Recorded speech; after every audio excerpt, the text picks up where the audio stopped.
Why did her hand stop shaking the moment she walked out the cafe door, even though her whole life had just collapsed behind her?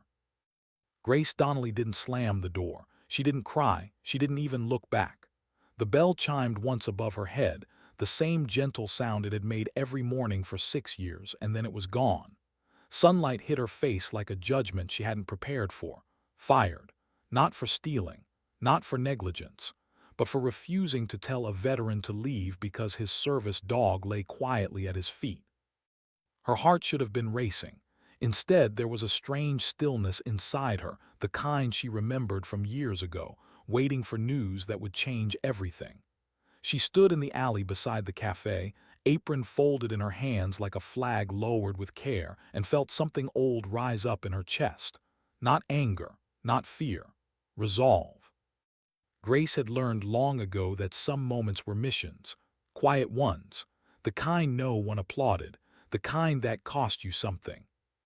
She had built the Mason Mug Cafe like a shelter disguised as a business, near Fort Granger, close enough that Marines wandered in without thinking, close enough that the silence some of them carried had a place to land. She remembered faces the way others remembered recipes. She noticed who flinched at loud sounds, who sat with their back to the wall, who needed a dog beside them just to breathe normally. That morning had started like any other. Hero's hour, coffee brewing, veterans filtering in with nods instead of smiles. Ray McMillan had arrived quietly with Shadow at his heel, the red service vest crisp and official. Grace had smiled the way she always did, not out of charity but recognition. Then the inspector came, clipboard sharp as a blade, voice louder than necessary. He didn't see a veteran, he saw a violation. He didn't hear service, he heard inconvenience. Grace had felt the moment narrow, the way it did when everything you believed was tested all at once. She could comply, save her job, keep the peace, or she could stand still and let the cost come. "I won't ask him to leave," she said calmly. The words landed heavy, final. Now, standing alone in the sunlight, she wondered if she'd finally lost the last thing tethering her to purpose. Her husband had died in Helmand Province 6 years earlier. She survived that by building something that mattered, and now this too was gone. What Grace didn't know, not yet, was that someone inside the cafe had pressed record. And that far away, a man who owed his life to quiet courage was about to hear her name spoken with reverence. What makes the ground vibrate before the sound ever reaches you? Inside the cafe, time stalled. Coffee cooled untouched. Conversations dissolved into whispers. Lena, the young barista Grace had trained from her first day, stayed behind the counter because leaving it felt like betrayal. Ray sat still, hands folded, Shadow pressed close, sensing the shift even if he didn't understand it. Then the windows hummed. At first it sounded like distant thunder. Then it grew heavier, closer. The kind of rumble that settled into your bones before logic caught up. Someone stood and looked outside. Another followed. 4 military Humvees rolled into the parking lot in perfect sequence. Not fast, deliberate, controlled. Doors opened, boots hit pavement. A Marine colonel stepped out in full dress blues, posture carved from discipline. Behind him came 24 Marines, uniforms immaculate, faces unreadable. They formed up on the sidewalk without a word. Inside, the inspector's clipboard lowered slowly. The regional manager's confidence drained from her face. The colonel entered alone. Each step echoed. He didn't raise his voice. He didn't need to. "You don't need to know who someone is to treat them with dignity," he said quietly. When he asked for Grace Donnelly and heard she'd been fired, something hardened behind his eyes. He listened as Ray spoke, halting, honest, stripped bare. About coffee, about not being questioned, about being allowed to exist without explanation. The colonel nodded once, a silent acknowledgement among warriors. Outside, the Marines moved with reverence. They removed the corporate logo from the wall like something unworthy of the space it occupied. A chalkboard replaced it. White letters, steady hands. Welcome to Grace's house. Honor served daily. Phones buzzed. Messages traveled faster than explanation. And somewhere across town, Grace sat in her truck gripping the steering wheel, unaware that the world she'd protected quietly was now standing at attention for her. Why did walking through the gates feel harder than any goodbye she'd ever survived? Grace drove toward Fort Granger with uncertainty weighing heavier than grief. She wasn't a soldier. She wasn't command. She was a woman who poured coffee and remembered names. Colonel Gaines met her without ceremony. No speeches, just a handshake and an invitation to walk. He showed her a room, unfinished, underused, waiting. A pilot program that had failed to launch because it lacked one thing no funding could buy: trust. You built a sanctuary without realizing it, he told her. Grace folded her arms. She didn't feel brave. She felt exposed. Then a young woman stepped forward, burned scars hidden beneath sleeves, a service dog in training at her side. "I haven't been able to sit in a cafe since I came home," she said softly, "but I think I could sit in one you run." Something shifted, not pride, purpose. The offer came without fanfare. Director of the Veteran Transition and Wellness Center. No rank, no uniform, just responsibility. Grace thought of her husband, of Ray, of shadow, of silence shared over coffee. "I'll do it," she said. And just like that, the mission changed shape. What does leadership look like when it refuses to announce itself? Grace didn't bring banners or consultants. She brought consistency. She let dogs lie at veterans' feet. She remembered triggers. She respected silence. Some days nothing happened. Some days everything did. Auditors questioned her credentials. She answered honestly. "I don't have certifications," she said, "just consistency and kindness." The program thrived anyway. Veterans returned. Families followed. Healing happened quietly. The Mason mug still stood, changed but alive. Grace visited without ceremony. No speeches, just coffee. Legacy wasn't something she chased. It followed her because she never ran from responsibility. Why did the honor feel heavier than the grief she'd already survived? The letter arrived sealed in gold. National recognition, an invitation to speak. Grace didn't feel worthy. She felt accountable. At the conference, she spoke plainly about coffee, about dignity, about being fired for doing the right thing. The room leaned in. Applause followed, not loud at first, then unstoppable. Ray stood in the back, silent, proud. Later, a man approached with an old photograph. One cup of coffee from years ago had carried him through the worst day of his life. Grace held the photo like a relic. Some missions never ended. They echoed. What if honor isn't something you earn once, but something you defend quietly every day? Back home, Grace added one final photo to the wall. The cafe, the crowd, the dogs, the connection. A young veteran stepped inside, unsure. "Is this the place for people like us?" Grace smiled. "This is the place for all of us." She never wore a uniform, never held rank, but she upheld something sacred. Sometimes dignity doesn't shout. Sometimes it pours coffee, stands still, and refuses to move. Why did the silence inside the cafe feel louder than the inspector's voice ever had? The moment Grace stepped out, the air changed. Not dramatically, not all at once. It thinned like oxygen quietly leaving a sealed room. No one spoke. Cups rested half-lifted.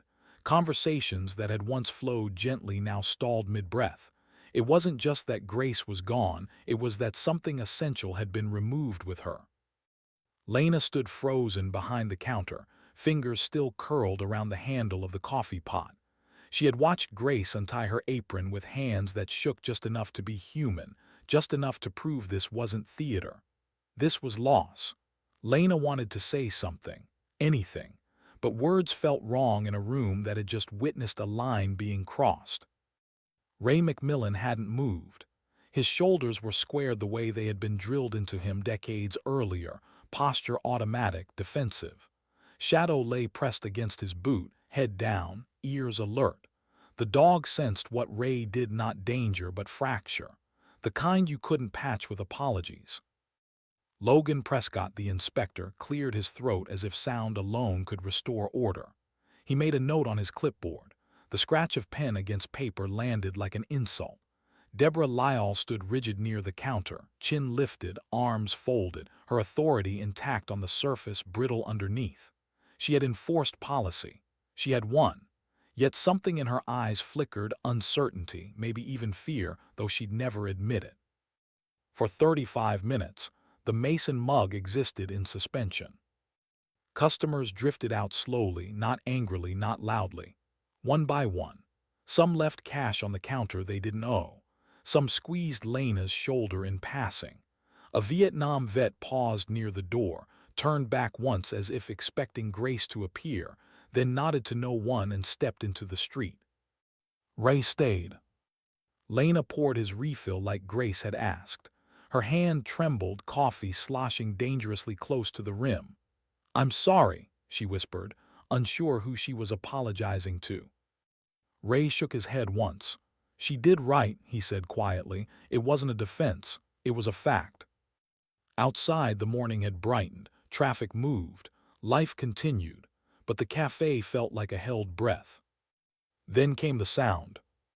At first it was barely perceptible, a low vibration more felt than heard, like thunder too far away to name. Lena paused mid-pour. The surface of the coffee rippled. Someone near the window frowned. The sound grew, tires on pavement, heavy, coordinated. Chairs scraped as people stood. Heads turned, someone whispered, "What the hell?" 4 military Humvees appeared at the far end of Main Street, cutting through the picture-perfect calm like something unreal. They moved slowly, deliberately, engines humming with restrained power. The vehicles didn't rush. They didn't need to. They pulled into the parking lot in formation. Doors opened in near unison. Boots hit pavement. Inside the cafe, Prescott's face drained of color. His clipboard lowered a fraction, forgotten. Deborah Lyall stepped back instinctively, heels clicking once against the tile. A Marine colonel stepped forward, full dress blues, ribbons precise, white gloves tucked neatly in one hand. His posture didn't demand attention, it commanded it by existing. Behind him, Marines formed ranks on the sidewalk. 24 of them, still, silent, not a spectacle, a statement. The cafe door opened. The bell chimed. The colonel entered alone. Each step echoed against the tile floor, measured, controlled, the sound of someone who had learned long ago that presence mattered more than volume. He surveyed the room without hurry, took in the faces, the tension, the dog lying at a veteran's feet. When his eyes met Ray's, something passed between them. Recognition, history, understanding without explanation. Ray rose slowly to his feet. No stiffness, no hesitation, just respect. The colonel returned it with a salute, sharp, unmistakable. Logan Prescott swallowed. "Sir, I didn't know." The colonel raised one gloved hand, not aggressively, simply to stop him. "You don't need to know who someone is," he said evenly, his voice calm enough to carry without effort. "To treat them with dignity." The words didn't echo, they settled. He turned to Lena. "Is Grace Donnelly here?" Lena shook her head, throat tight. She was fired for standing up for him, and the dog. The colonel's jaw tightened, not in anger, in restraint. The kind forged through years of command where rage was useless and control was everything. "That woman," he said, turning slightly so the room could hear, "gave my Marines a place to breathe when they came home carrying more than gear. She served families this base failed to reach. She upheld the promise we make and forget." Ray cleared his throat. His voice came out rough. "She didn't ask me what happened," he said. "Didn't want paperwork, didn't want proof. She just poured coffee and let me sit. That was the first time in years I felt normal." No one moved. Outside, the Marines waited. The colonel turned toward the door, stepped halfway back into the sunlight, and raised his hand. That was all. The Marines moved with silent precision. Two entered the cafe, respectful, controlled. They removed the corporate logo from the wall carefully, folding it the way one might fold a flag, not as an insult, but as a conclusion. Another Marine replaced the chalkboard sign. White paint, steady strokes. Welcome to Grace's house. Honor served daily. Deborah Lyall opened her mouth. You can't, this is private property. The colonel looked at her once. You've made your decision, he said. Now we'll make ours. Phones buzzed, messages spread. Somewhere, a video crossed a screen it was never meant to reach. Miles away, in a quiet driveway, Grace Donnelly sat in her truck staring at nothing, unaware that the ground beneath her town had shifted, not with violence, but with resolve. Why did the gate feel heavier than the day she buried her husband? Grace Donnelly slowed as she approached Fort Granger, the familiar outline of the base rising ahead of her like a memory she hadn't asked to revisit. She'd driven this road hundreds of times before, dropping off coffee urns, catering events, waving at guards who knew her by name back when she was Staff Sergeant Donnelly's wife. But today, the windshield framed something different. Today, she wasn't delivering comfort. She was stepping into uncertainty. Her fingers tightened around the steering wheel, fired publicly, for doing the one thing she'd promised herself she would never stop doing, standing up when it mattered. The call from the base had been brief, respectful, non-negotiable. Colonel Gaines would like to see you today. Grace parked, turned off the engine, and sat for a moment longer than necessary. She could feel the old instincts stirring, the ones she'd learned by proximity rather than training. Breathe, observe, move when ready. Michael had taught her that without ever realizing it. At the gate, the Marine on duty checked her ID, then looked up again, softer this time. Ma'am, they're expecting you. The word ma'am still caught her off guard, not because she didn't deserve respect, but because she never sought it. Inside the base, everything moved with purpose. Cadence calls echoed faintly from somewhere unseen. Flags snapped in the wind. Order everywhere. Grace walked through it like a civilian ghost, present but unmarked, carrying a quiet weight no rank could measure. Colonel Richard Gaines met her at the entrance to the administrative building. No dress blues this time. Just a clean khaki uniform, sleeves crisp, demeanor steady. He extended his hand. Grace Donnelly, he said, thank you for coming. She shook his hand, firm, grounded. I wasn't sure I had a choice. A corner of his mouth lifted, fair assessment. He didn't waste time with small talk, didn't offer condolences or praise. Instead, he gestured down the hall. Walk with me. The corridor was lined with framed photos, commanders passed, units deployed, ceremonies frozen mid-salute. Grace's eyes skimmed them without lingering. She had learned a long time ago that reverence and grief could coexist without ceremony. They stopped at a door with temporary signage taped beside it. Veteran Transition and Wellness Initiative. Inside, the room was unfinished. Folding chairs stacked unevenly, whiteboards with half-erased plans, boxes of donated supplies unopened, labels peeling. A placement for healing that hadn't quite learned how to breathe yet.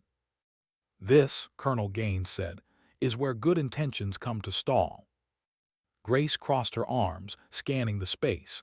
It looks like a waiting room for something that never arrived. He nodded, exactly. He explained without defensiveness. Funding approved, pilot program authorized, metrics outlined, but no one trusted it. Veterans didn't come. When they didn't stay. Too clinical, too loud, too forced. We tried experts, he said. They spoke well, they left impressions, but they didn't build belonging. Grace swallowed. The word landed hard. Belonging. You think I can fix that? She asked quietly. I think you already have, he replied. She turned to him then, really looked at his face. Not a recruiter, not a politician. a commander who'd lost men and remembered their names. "I'm not trained," she said. "I don't have credentials. I don't know how to run programs." "No," he agreed, "but you know how to hold space. That's rarer." Before she could respond, a voice drifted from the back room. "Is that her?" Grace turned. A young woman stepped forward cautiously, sleeves pulled long over her hands. Her posture was guarded, shoulders rounded inward like she was trying to disappear inside herself. Beside her walked a golden retriever puppy, red vest clearly marked in training. "I'm Tiffany," the woman said, "Tiffany Rios." Grace smiled instinctively, softly, the same smile she'd offered 100 nervous veterans before. "Hi, Tiffany." Tiffany hesitated, then continued. "I saw the video of you at the cafe." Her voice wavered, then steadied.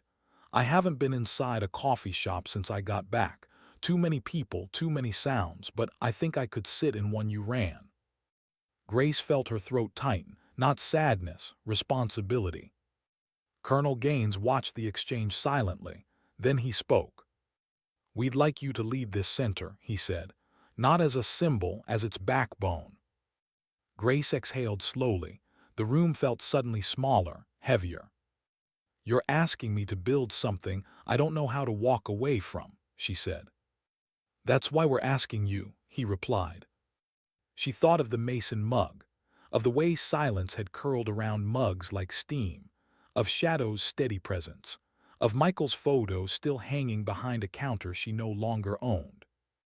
"I need one condition," she said. "Name it." "No scripts," Grace said.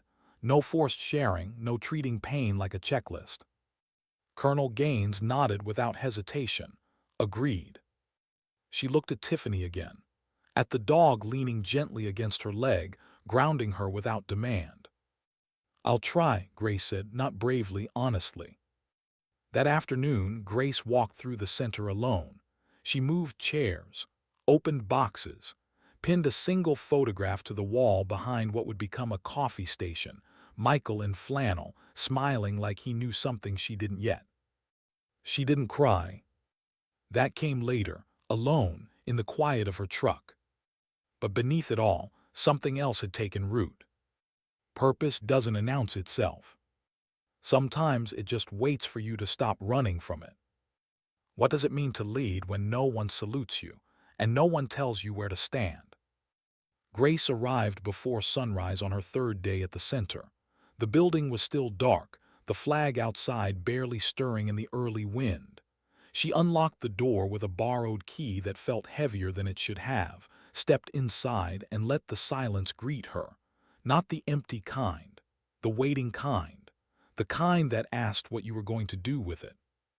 She set her bag down slowly and stood there for a moment, listening to the hum of the building waking up, pipes clicking, lights warming. Somewhere far off, cadence echoed faintly from a training field, boots striking ground in perfect rhythm. Order existed out there.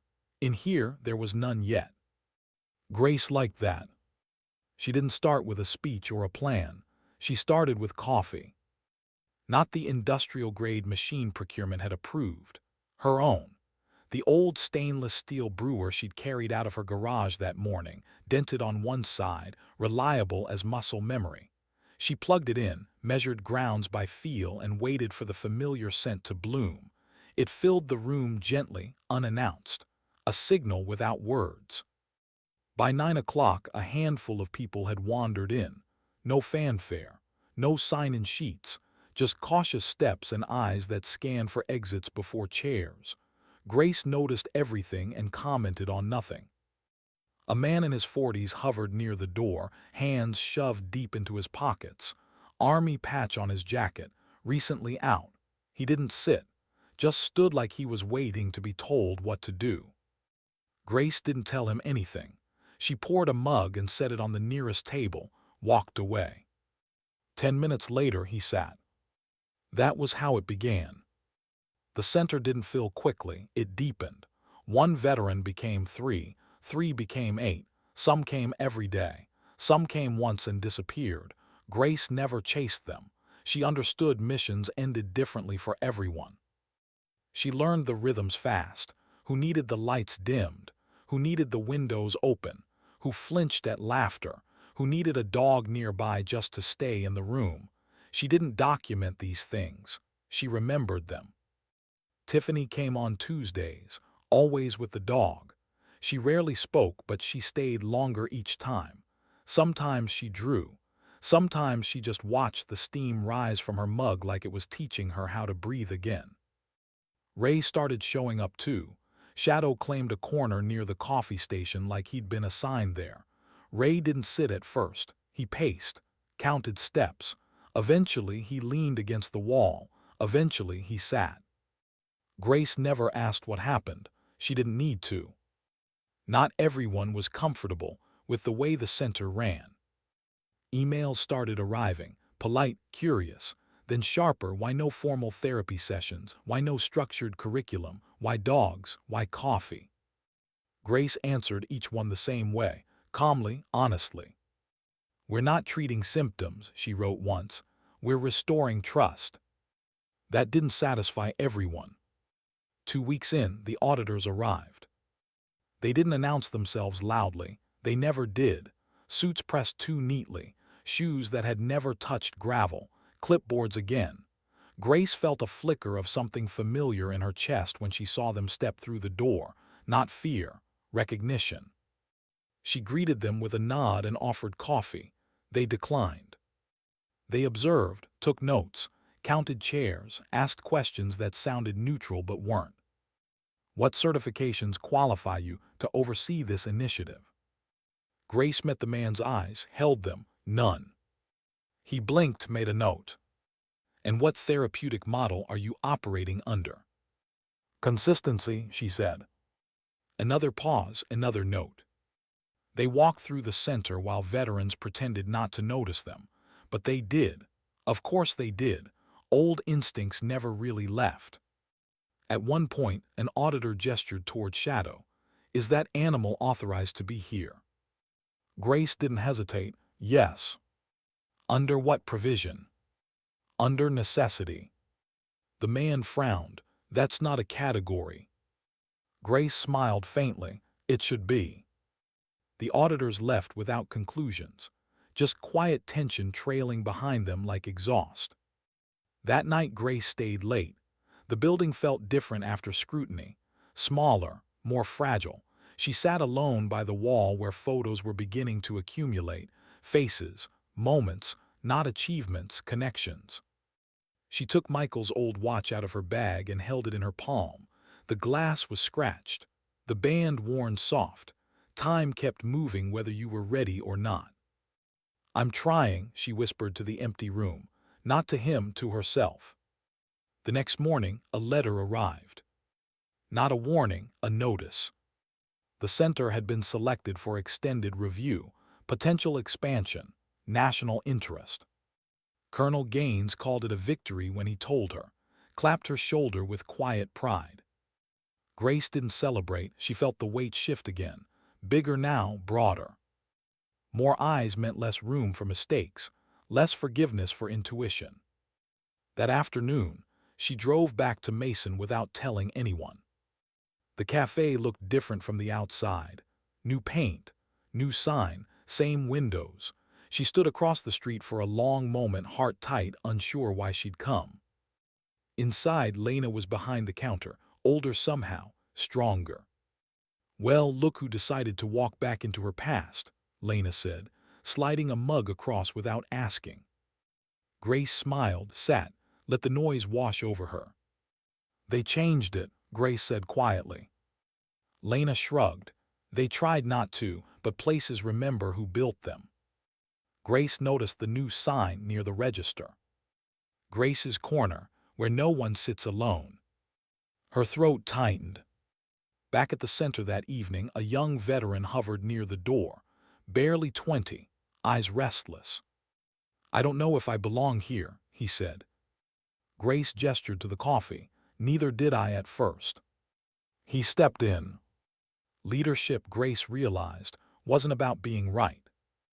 It was about being present long enough for others to arrive. And some missions didn't ask for permission. They just asked you not to walk away." Why did the honor feel heavier than the grief she thought she had already survived? The envelope arrived without ceremony. No knock, no warning, just a clean white rectangle resting on Grace's desk when she returned from the morning walkthrough. The seal caught her eye first, gold, embossed, official in a way that made her chest tighten before her mind could catch up. She didn't open it right away. Grace had learned through loss that some moments deserved space, that rushing them only dulled their meaning. She finished what she'd come to do, straightened chairs, wiped down the coffee station, refilled the jar of dog treats Shadow had somehow claimed responsibility for. The center hummed softly with life now. Quiet conversations, low laughter, the sound of someone breathing easier without knowing why. Only when the room settled did she sit and turn the envelope over in her hands. Department of Defense.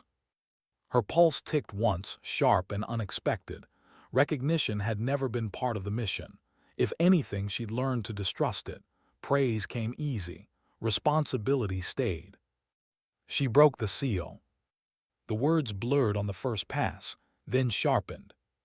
Nomination. Distinguished Civilian Service. Invitation to Washington. Grace read it again, slower, as if the meaning might change if she looked hard enough. It didn't. "I didn't do anything special," she whispered to the empty office.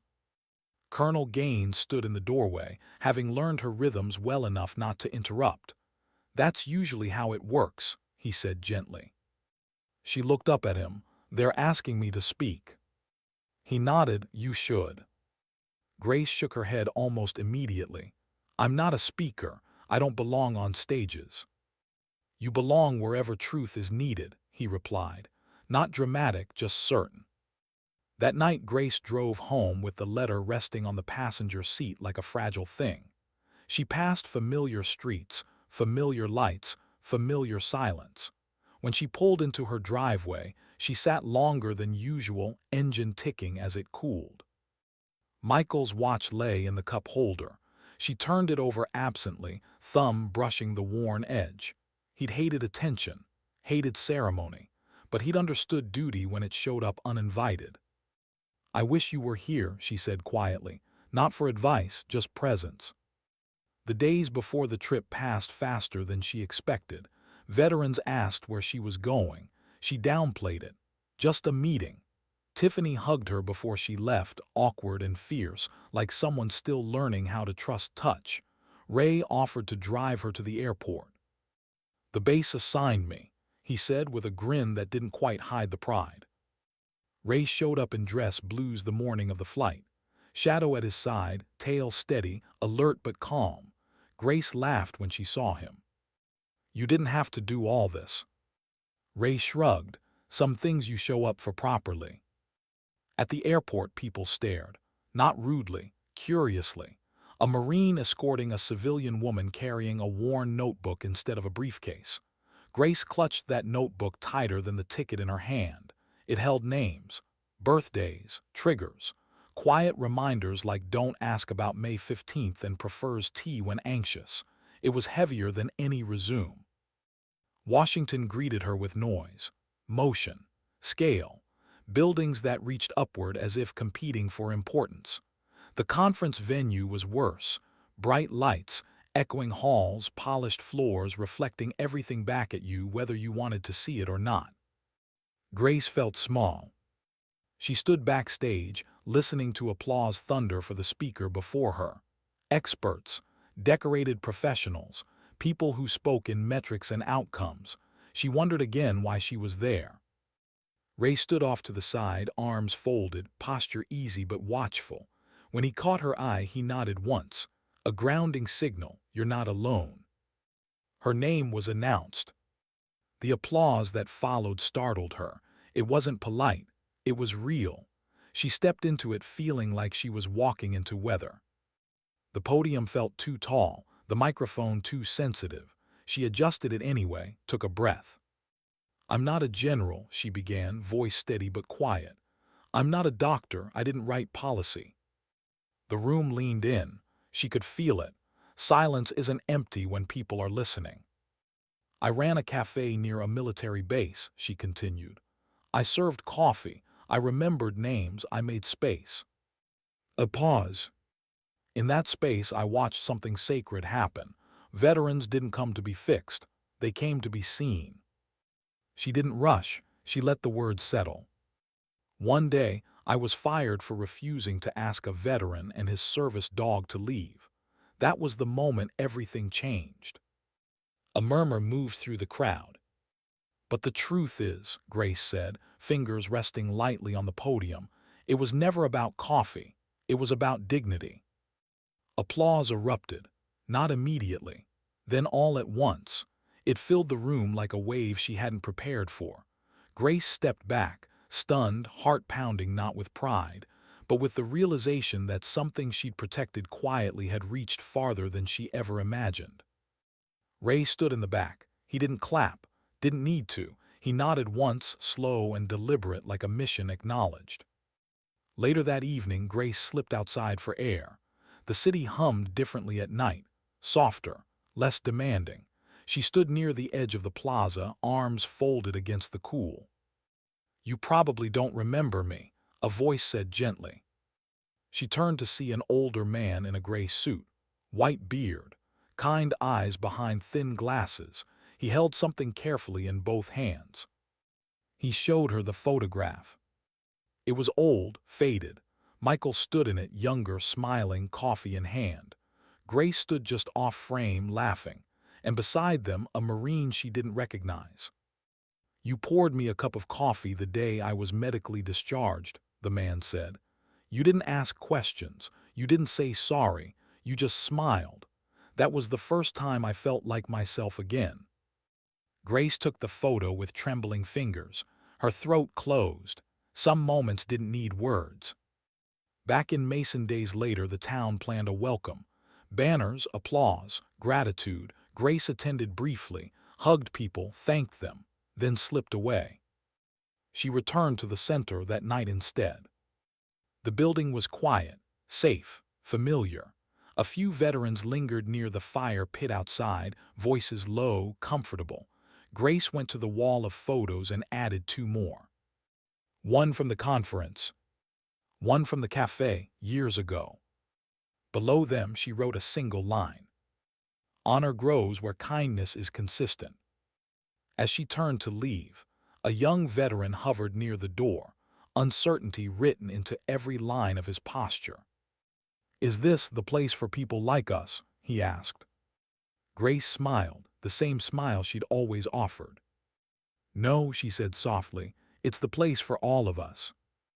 And for the first time since the envelope arrived, the weight on her chest eased, not because the honor had passed, but because she understood it. Some recognition isn't a reward. It's a reminder to keep showing up. What happens after the applause fades, when the room empties and the world expects you to go back to who you were before? Grace returned to Mason without ceremony. No escort this time. No uniforms waiting at the gate. Just familiar roads, familiar trees, and the quiet understanding that the hardest part of any mission wasn't the recognition, it was the continuation. The wellness center didn't pause for her absence. It breathed. It waited. When she unlocked the door that first morning back, the scent of coffee met her like muscle memory. Someone had already started a pot. A small thing. A sign that the place no longer depended on her alone. That mattered more than any award. Ray was already there, shadow curled at his feet, eyes half closed in contentment. Tiffany sat near the window sketching, pencil moving with more confidence than it had weeks ago. Two younger veterans played cards at the far table, laughing softly, the sound tentative but real. Grace stood in the doorway longer than necessary, watching, not leading, not fixing, just witnessing. This, she realized, was the quiet victory no one applauded. Colonel Gaines stopped by later that day. No announcement, no staff alert. He leaned against the counter, coffee in hand, surveying the room with a commander's eye and a human's heart. "You know," he said, "Washington is already talking about expansion. national motto, your name's all over it. Grace nodded slowly. I figured. You okay with that? She thought before answering, as long as they don't try to turn it into something loud. He smiled. I'll do my best to protect the silence. After he left, Grace retreated to her small office. She opened the worn notebook she'd carried for years, the one that began behind a cafe counter and somehow ended up shaping policy. She flipped through pages filled with names and reminders. Some had been crossed out, not because the people were gone, but because they no longer needed the space the same way. Healing didn't erase the past. It changed how much room it took. That afternoon, a woman stood hesitantly at the door. Civilian clothes, tired eyes, a dog leash looped around her wrist, though the dog itself stayed close, pressed into her leg like an anchor. I was told this was a place that doesn't ask questions first, she said. Grace smiled gently.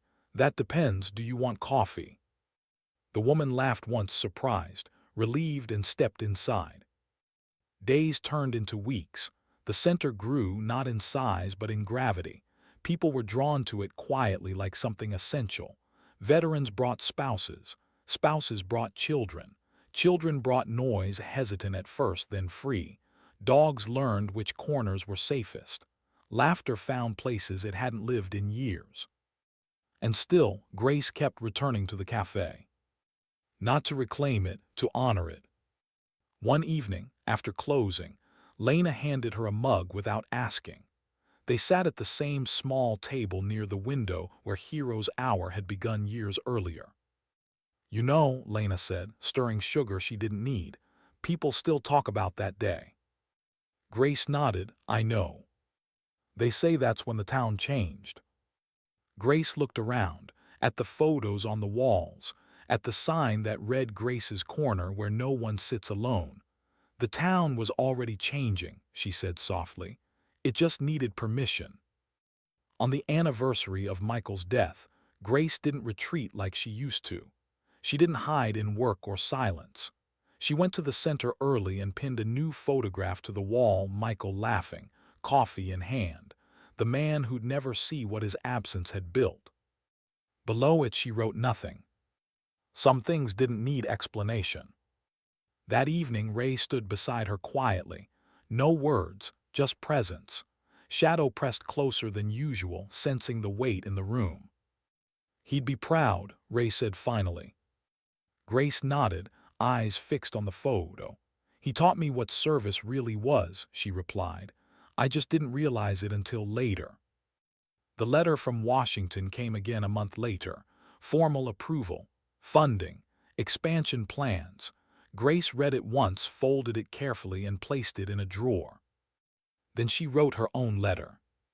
It went to every staff member, volunteer and veteran who walked through the center's doors. This place exists because you showed up, because you stayed, because you chose dignity for yourself and for others. On a quiet Friday evening, as the sun dipped low and shadows stretched long across the floor, a young man hovered near the entrance. Fresh haircut, new boots, the kind of nervous energy that came with someone standing at the edge of something unknown. Is this the wellness center? He asked. Grace looked up from the counter, met his eyes. It is, she said. He hesitated. I don't really know what I need. Grace poured a mug and slid it across the counter. That's okay, she replied. You don't have to know yet. He sat.